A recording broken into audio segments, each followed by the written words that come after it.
आज स्टूडेंट्स हम बात करेंगे अल्पाधिकार का वर्गीकरण। अल्पाधिकार को किस प्रकार हम बांट सकते हैं। अल्पाधिकार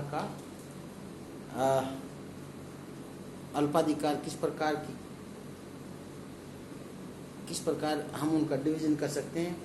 तो इसमें यह है कि पहले तो पूर्ण अल्पाधिकार है और दूसरा है अपूर्ण अल्पाधिकार। पूर्ण अल्पाधिकार वह स्थिति है जिसमें सभी फर्में समरूप वस्तु का उत्पादन करती हैं, इसे शुद्ध अल्पाधिकार भी कहा जाता है। इसके विपरीत अपूर्ण अल्पाधिकार वह स्थिति है जिसमें सभी फर्में विभेदीकृत, यानी कि पूर्ण अल्पाधिकार वो है जिसमें थोड़ी सी फर्में एक जैसी वस्तुओं का निर्माण करती हैं, और विभेदीकृत अल्पाधिकार वो है जिसमें थोड़ी सी फर्में एक जैसी नहीं बल्कि क्लोज सब्स्टिट्यूट्स का उत्पादन करती हैं।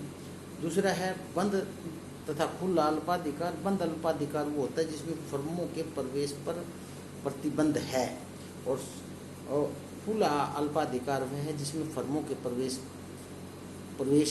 कर सकती हैं, कोई अन्य फर्म भी आ सकती है। आंशिक या पार्शियल और फुल ओलिगोपोली। आंशिक अल्पाधिकार वह स्थिति है जिसमें बाजार में एक प्रधान फर्म होती है, जैसे कि कार बनाने वाली मारुति की फर्म।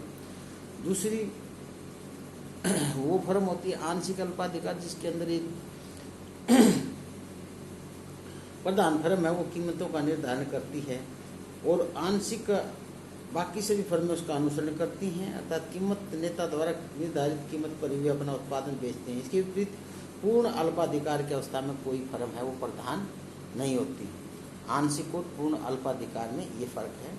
गठबंधन और गैर गठबंधन, यानी कि कई बार सभी फर्में जो अल्पाधिकार में हैं वो अपने आपस में मिलकर बात कर लेती हैं, और लेकिन वो कानूनी तौर पर बातें नहीं कर सकती। वो ओरली एग्रीमेंट होते हैं और वो एक दूसरे के साथ समझौता कर लेती हैं और वो मिलके प्रॉफिट कमाती हैं। तो इसको कोलिजिव ओलिगोपोली कहते हैं। कोलिजिव का मतलब है कि मिल के काम करना।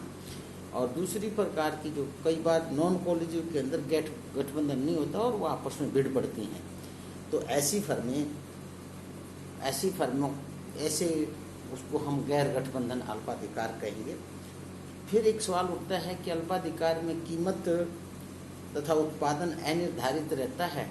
तो इसके बारे में ये है कि क्योंकि दूसरी जो फर्में हैं उनकी जो रिएक्शन है उसके बारे में हम पता नहीं लगा पाते, और हमारे जो कीमत और उत्पादन हैं वो बार बार प्रभावित होते रहते दूसरी फर्मों के द्वारा।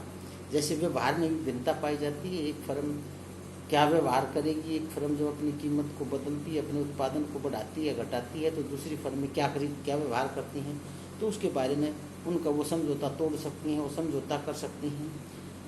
मांग वक्र अनिर्धारित है, क्योंकि मांग वक्र का अनिर्धारित होने का मतलब क्या है कि फर्म अपनी कीमतों को कितना उत्पादन बेचेगी ये निश्चित नहीं है, और इसका कारण ये है कि उसकी जो एक्शंस हैं एक फर्म के, वो दूसरी फर्मों के ऊपर निर्भर करते हैं, और वो फर्मों के एक्शन से उसके लिए निश्चित तौर पर उनके आधार पर निर्णय लेना उसके लिए कठिन है।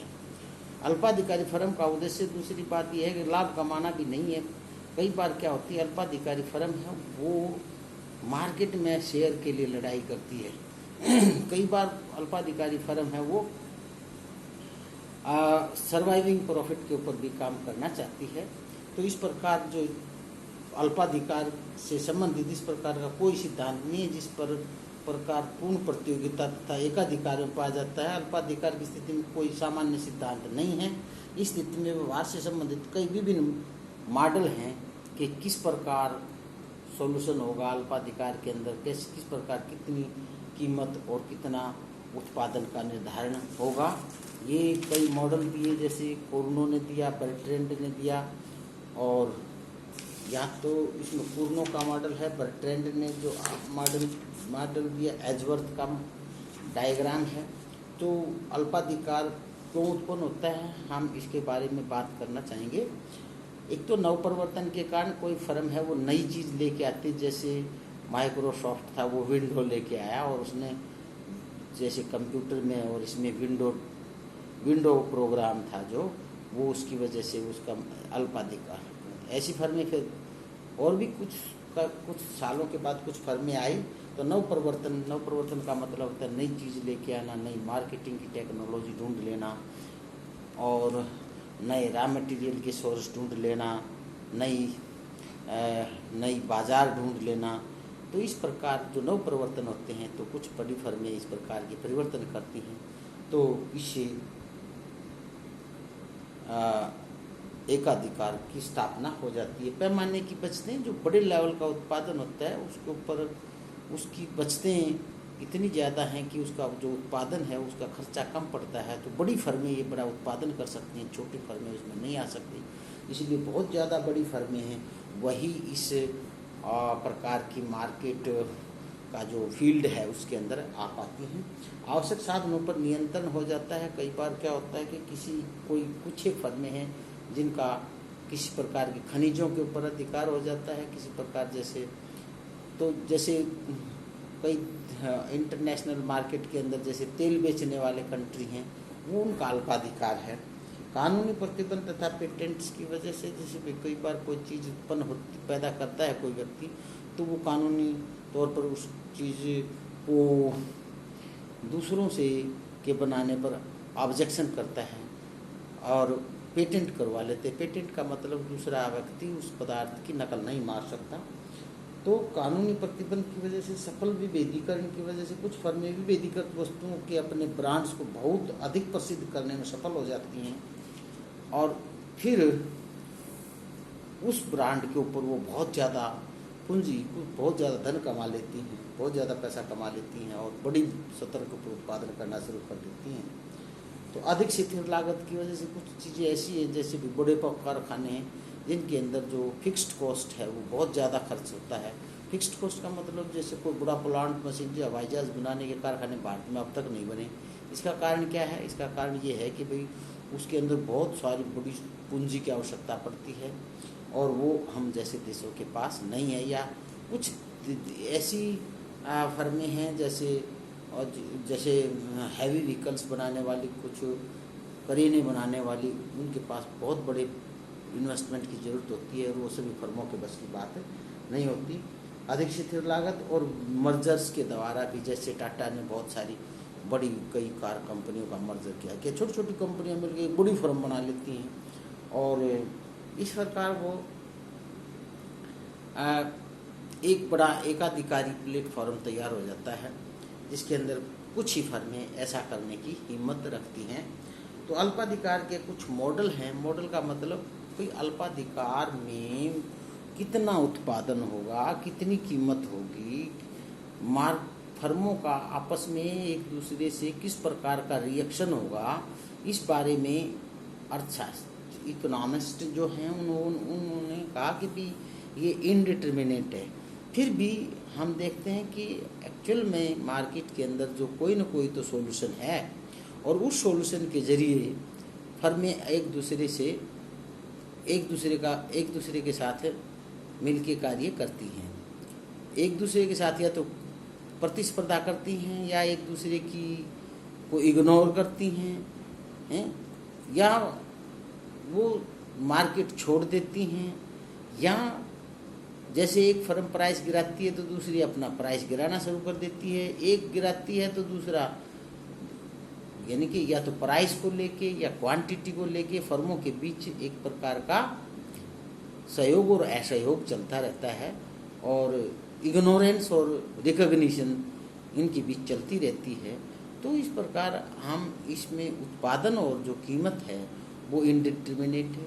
दूसरी बात, इन एकाधिकार के अंदर जो डिमांड करो है वो सीधे तौर पर नहीं कहा जा सकता कि इतनी वस्तुएं पैदा की जाएंगी, इतनी बेची जाएंगी।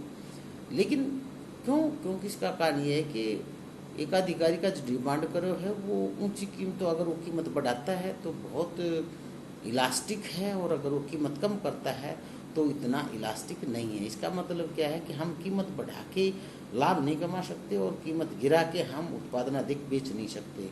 तो इस प्रकार जो ये मार्केट है, इसके अंदर ये मोस्ट अनसर्टेन मार्केट है। इसके अंदर प्रतिक्रियाओं को समझना, दूसरे जो प्रतिद्वंदी फर्में हैं उन प्रतिक्रियाओं को समझना, उनमें आपस में सहयोग भी हो जाता है, वो एक दूसरे से प्रतिद्वंदिता भी रख सकती हैं तो इन सब बातों को ध्यान में रखते हुए 3-4 मॉडल जो हैं, जैसे कुर्नो का मॉडल है, बर्ट्रैंड का मॉडल है, एजवर्थ का मॉडल है, ये मॉडल दिए इन अर्थशास्त्रियों ने कि कुर्नो ने कहा कि ये ऐसे कर लेते हैं, एजवर्थ ने कहा ऐसे सॉल्यूशन है। तो ये 3 मॉडल आएंगे, इनको हम बारी बारी से समझाएंगे और उससे पहले हम ये बात करेंगे। तो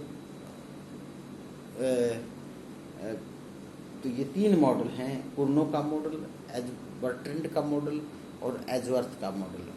इनको हम बारी बारी से फिर से करेंगे। पहले ये पढ़ना जरूरी है कि भी अल्पाधिकार क्या है, उसके लिए क्या स्थितियां बनती हैं, उसके अंदर डिमांड कर्व कैसा है, अल्पाधिकार के अंदर मांग की नेचर क्या है, प्राइस की नेचर क्या है, उसके अंदर फर्मों का आपस में सहयोग, असहयोग, ये बातें आपने ध्यान से पढ़नी है।